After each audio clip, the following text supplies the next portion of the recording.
সামনে আছে শিক্ষকরা, সামনে আছে ভাই বোনেরা, সামনে আছে এই যে আমার সামনে আছেন, এখানে সকলে ভালো মানুষ, গুনাহের পরিবেশ নাই, কেউ গুনাহ করতে চাচ্ছেও না।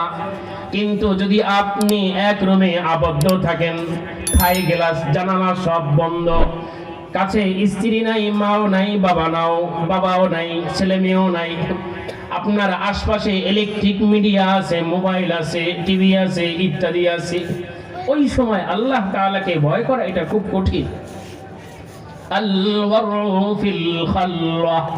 নির্জনে আল্লাহ তাআলাকে ভয় করা খুব কঠিন।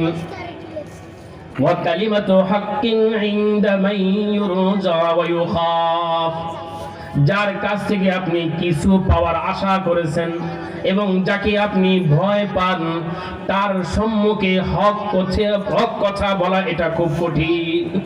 সে পকেটে বিশাল বড় এক বান্ডিল নিয়ে আসছে, আপনি জানেন সে সুদের কারবার করে, আপনি জানেন সে অন্যায়ভাবে আত্মসাৎ করে, সে যদি এসে বলে যে মানুষ বলে আমি হারাম খাই, হুজুর আমি কি হারাম খাই, হুজুর যদি বলে যে আপনি হারাম খান তাহলে তো আর ওটা পাবে না, আর যদি না বলে কে বলছে আপনি হারাম খান, তো পুরোটা তো পেয়ে যাবে।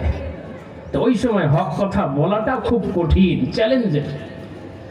আপনি নিয়োগ করছেন, মালিক আপনাকে যথা পারিশ্রমিক দিচ্ছে না, যে কোনো পদে, সরকারি বেসরকারি সব জায়গায় এক কথা। তো ওই ক্ষেত্রে আপনি যদি হক কথা বলেন, আপনার চাকরি ছুটে যাওয়ার ভয় আছে, ওই ক্ষেত্রে হক কথা বলে দেওয়া এটা খুব কঠিন। এটা কপালও লাগে, এটা পাটাও লাগে, বুক লাগে, সকলেই কথা বলতে পারে।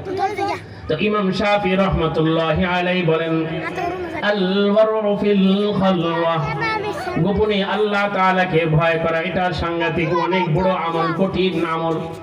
এই জন্য আমাদের অনেক বুজুর্গানি দিন রহমাতুল্লাহি আলাইহি বলেন, গোপন গুনাহ মানুষকে ধ্বংস করে, গোপন গুনাহ মানুষকে ধ্বংস করে। হে যুবক, হে যুবতী, গোপন গুনার পদে তুমি কখনো পা দিবা না।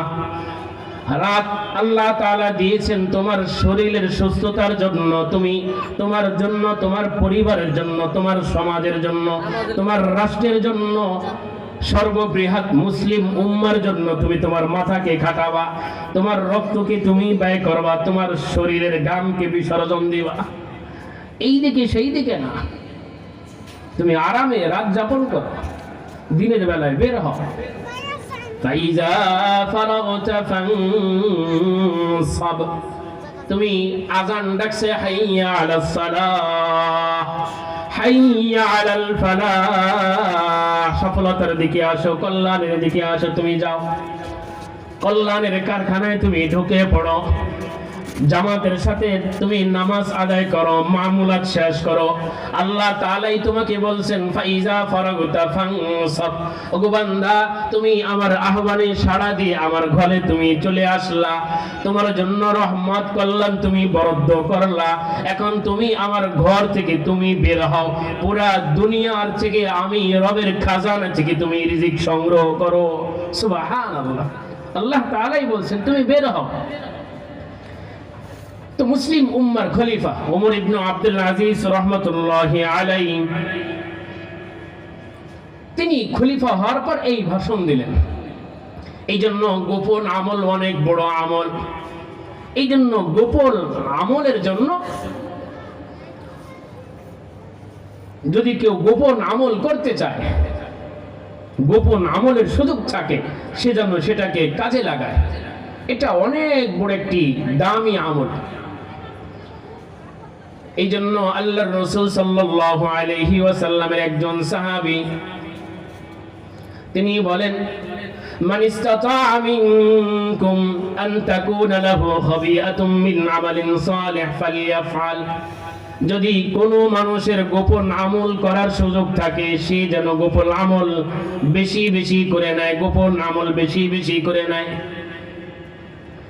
এই জন্য আবু হাজিম রহমাতুল্লাহি আলাইহি বলেন, উকতুম হাসানাত আশাদ্দা মিম্মা তাকতুমু সাইয়্যাত, তুমি তোমার গুনাহগুলো যেইভাবে গোপন করো, ঢেকে রাখো, তোমার নেকের আমল এর চেয়েও আরো বেশি কঠিন করে ঢেকে রাখো, তোমার আমলগুলো ঢেকে রাখো, এটা নিরাপদে থাকবে।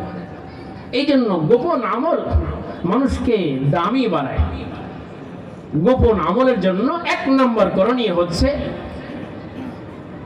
যে অন্তরের ইবাদতের জন্য অন্তরের ইবাদতের দিকে মনোযোগী হওয়া, অন্তরের ইবাদতের মনোযোগী হওয়া। 2 নম্বর গোপন আমলের জন্য করণীয় হচ্ছে অন্তর থেকে ইখলাসের সাথে গোপন আমলের জন্য আল্লাহ তাআলার কাছে দোয়া করা। এটা বলি শেষ করছি। এই জন্য হযরত আবু হুরায়রা রাদিয়াল্লাহু আনহু বলেন, আল্লাহর রাসূল সাল্লাল্লাহু আলাইহি ওয়াসাল্লাম ইরশাদ করেন, মান সাআলাল্লাহ আশ-শাহাদাতা বিসিদকিন, যে ব্যক্তি মন থেকে আল্লাহ তাআলার কাছে শাহাদাতের মৃত্যুর জন্য দোয়া করে, বাল্লাগাল্লাহু মানাজিলাশ শুহাদা ওয়া ইন মাতা আলা ফিরাশি, যদি কোনো বান্দা বান্দি একেবারে মন থেকে আল্লাহর রাস্তায় শহীদ হওয়ার জন্য দোয়া করে, আল্লাহ তাআলা অবশ্যই তাকে শাহাদাতের মৃত্যু নসিব করাবেন, যদিও তার মৃত্যু তার বিছানার উপরই হয়ে যায়। সুবহানাল্লাহ। কি জন্য? যেহেতু নিয়ত এটা অন্তর থেকে হয়। সহিহ মুসলিম সহ বহু হাদিসের কিতাবে এসেছে। এই জন্য গোপন আমল মানুষকে দামি বানায়। আল্লাহ তাআলা আমাদের সকলকে গোপন আমলের তৌফিক দান করেন, গোপন গুনাহ থেকে সকলকে আল্লাহ তাআলা হেফাজত করেন। আমিন। ওয়া আখিরু দাওয়ানা